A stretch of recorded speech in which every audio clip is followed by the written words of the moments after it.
ये खूबसूरत पत्तियों वाला जो पौधा है इसे कहते हैं मैनी हॉट कसावा। नर्सरी पर अभी आपको बहुत आसानी से ये पौधा मिल जाएगा। देखने में बहुत ही खूबसूरत लगता है। अपने गार्डन में एक डेकोरेटिव प्लांट के रूप में आप इसे ज़रूर ऐड करें। मैं ये पौधा लेकर आई हूँ लास्ट वीक और मैंने ये सोच कर लिया था कि इंडोर गार्डन में रखूँगी, लेकिन आज के वीडियो में मैं आपको ये बताऊँगी कि इस पौधे की केयर कैसे करते हैं। नर्सरी वाले इसे कहते हैं बिल्कुल शेड में चल जाएगा, ये पौधा लेकर जाइए। लेकिन सबसे पहली मुसीबत, सबसे पहली प्रॉब्लम क्या आती है, जब आप इस पौधे को लेकर घर आते हैं और आप शेड में रख देते हैं, इसकी सारी पत्तियाँ गिर जाती हैं और आप फिर वैसे सिचुएशन में समझ नहीं पाते कि करना क्या है। ये जो पौधा है, ये कसावा मैनीहॉट का जो पौधा है, ये शेड लविंग प्लांट तो है, लेकिन यदि बिल्कुल आप शेड में रखेंगे, जैसे और सारे पौधों को हम शेड में रखते हैं, तो इस पौधे में एक स्ट्रेस आएगा और पत्तियां अपने आप गिर जाएंगी। तो यदि आप नर्सरी से ये पौधा लेकर आ रहे हैं तो आपको क्या करना है, सबसे पहले इसे 2 या 3 दिन अपने गार्डन के माहौल में ऐसे ही छोड़ देना है, पहली चीज़। दूसरी चीज़ ये है कि यदि आप लेकर आ चुके हैं, जैसा मेरे एक व्यूअर ने बताया था कि सारी पत्तियां गिर गई हैं, तो वो कोई परेशान होने वाली, टेंशन वाली बात नहीं है। इसकी पत्तियां गिर जाती हैं और 3 से 4 दिनों में दोबारा पत्तियां वापस आ जाती हैं। इस पौधे को फरवरी से लेकर नवंबर तक बहुत अच्छे से आप ग्रो कर सकते हैं। सिर्फ दिसंबर जनवरी में ज़्यादा सर्दी होने की वजह से इसकी पत्तियां कई बार गिर जाती हैं, लेकिन पौधे को कोई नुकसान नहीं होता है। इस पौधे को वैसे ही खाद पानी देते रहना चाहिए। जैसे ही स्प्रिंग सीज़न आता है, यानी फरवरी का मंथ, ये पौधा वापस से नई फुटाव ले लेता है। अब मैं इस पौधे का एक 3-4 दिन पहले का फॉर्म, 3-4 दिन पहले का रूप आपको दिखा रही हूँ कि किस तरीके से ये पौधा अपनी सारी पत्तियाँ गिरा करके बिल्कुल सिकुड़ चुका था और फिर दोबारा 3 दिन में ही इसकी नई पत्तियाँ वापस आ गई हैं। देखिए, ये जो पौधा मैं जब लेकर आई थी, पूरे में लीव्स थी और उसके बाद लीव्स अभी आपको 3 दिख रही हैं और 3 दिनों में ही चौथी 5वीं लीव्स भी आ गई है। कुछ इस तरीके से इसकी लीव्स थी और जब ये नई पत्तियां आती हैं तो पत्तियां पीली रहती हैं, बिल्कुल पीली और ग्रीन। लेकिन जैसे जैसे वो लीव्स पुराने होते जाते हैं, उन लीव्स का कलर भी चेंज होता जाता है। दूसरी सेकंड चीज़ ये है जो बहुत इम्पॉर्टेंट है, इस पौधे को डेली वाटरिंग करने की ज़रूरत होती है। डेली वाटरिंग यानी कि आप एक समय बना लीजिए, सुबह में या शाम में एक बार आप अच्छे से इसे पानी दे दीजिए।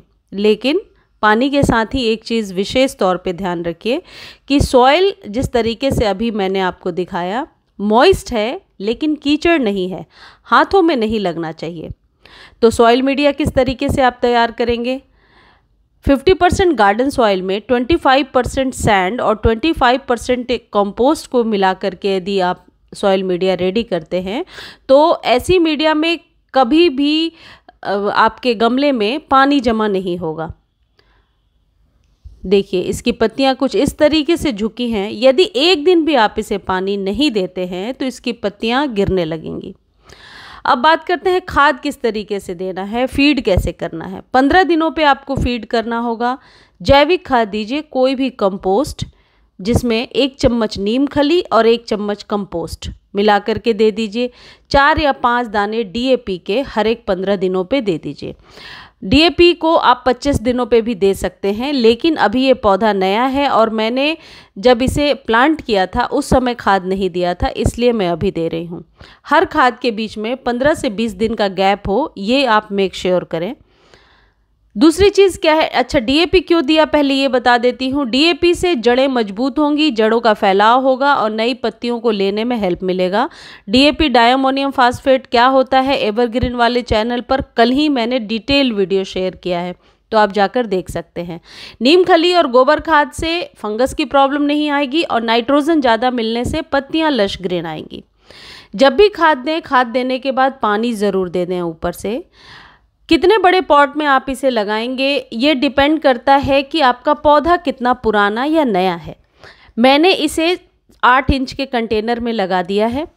हालांकि ये बहुत जल्दी प्रोपोगेट भी हो जाता है, लेकिन प्रोपोगेशन का वीडियो मैं फिर कभी शेयर करूंगी, क्योंकि इस पौधे को मैं न्यू लेकर आई और ये पौधे ने जब पत्तियां गिराई तो मैंने सोचा आप लोगों के साथ वीडियो शेयर करूं कि किस तरीके से लीव्स गिर जाती हैं और फिर 3 से 4 दिनों में नई लीव्स वापस आ जाती हैं। बस 2 ही चीज़ों का ध्यान रखना होता है। ये शेड लविंग प्लांट तो है, लेकिन 2-3 घंटे की धूप इस पौधे को ज़रूर चाहिए। मैं इवनिंग में 3 बजे से 5-6 बजे तक की धूप में इसे रखती हूँ और ये पौधा बहुत अच्छे से ग्रो हो रहा है। तो ये ज़रूरी बातें आप ध्यान रखें। यदि आप नर्सरी से लेकर आ रहे हैं 2-3 दिनों के बाद ही इसे रिपोर्ट कीजिए। पानी डेली देना है, लेकिन सॉइल बिल्कुल वेल ड्रेन बनानी है और इस पौधे को धूप में रखना है। 2 घंटे की धूप ज़रूरी है, बिल्कुल शेड में इसकी पत्तियां सारी गिर जाएंगी। एक चीज़ और ध्यान रखें, ओवर फर्टिलाइज ना करें, क्योंकि ज़्यादा खाद देने से ऐसा भी हो सकता है कि इसके पत्ते झुकने लगें और नीचे की तरफ झुककर गिरने लगें। तो इसलिए ओवर फर्टिलाइज ना करें। 15 से 20 दिनों का गैप ज़रूर मेंटेन करें। देखिए इसमें नए लीव्स जो आ रहे हैं वो मैं आपको दिखा रही हूँ। इसकी जो स्टेम होती है ये नीचे से हॉलो तो नहीं है, लेकिन इस स्टेम को काटकर प्रोपोगेट किया जा सकता है बहुत अच्छे से। तो वो मैं किसी वीडियो में आपको ज़रूर बताऊँगी कि कैसे इसकी प्रोपोगेशन करनी है। फ़िलहाल आप इस तरीके से मिट्टी मॉइस्ट रहे, इस बात का ध्यान रखें। देखिए मिट्टी बहुत गीली है लेकिन हाथ में नहीं लग रही है। सबसे ज़्यादा प्रॉब्लम ये आती है कि आप लोग सॉइल मीडिया पे फोकस नहीं करते हैं, खाद ही डालते हैं ज़्यादा। तो वैसे में फिर कंप्लेन आती है कि सारे खाद डाल दिए फिर भी पौधा मर गया या फिर भी पौधे को नुकसान हो गया। नहीं, सॉइल मीडिया बहुत ज़रूरी है कि किस तरीके के मिट्टी में आप अपने पौधे को लगा रहे हैं, ये बहुत ज़रूरी है। तो खाद, पानी, धूप, 3 चीज़ों का ध्यान रखिए, ये पौधा बहुत अच्छे से ग्रो हो जाएगा। कंटेनर साइज़ अपने पौधे के अकॉर्डिंग लीजिए। वैसे 5 से 10 इंच के बीच का कंटेनर आइडियल है, जो आपके पौधे के लिए बहुत ही आप कह सकते हैं उचित रहेगा। इस पौधे को आप जब भी पानी दे रहे हैं इस बात का ध्यान रखें कि पत्तियों को धोते हुए पानी दें, और यदि सारी लीव्स गिर गई हैं तो इसके लिए कोई परेशान होने की ज़रूरत नहीं है। न्यू लीव्स बहुत जल्दी आती हैं, 3 दिन लगे और इसमें नई पत्तियां अपने आप आ गईं। बस ये ध्यान रखें कि यदि कीचड़ सी मिट्टी है तो ये गल जाती हैं इसकी रूट्स और बहुत जल्दी इसकी स्टेम गलने लगेगी।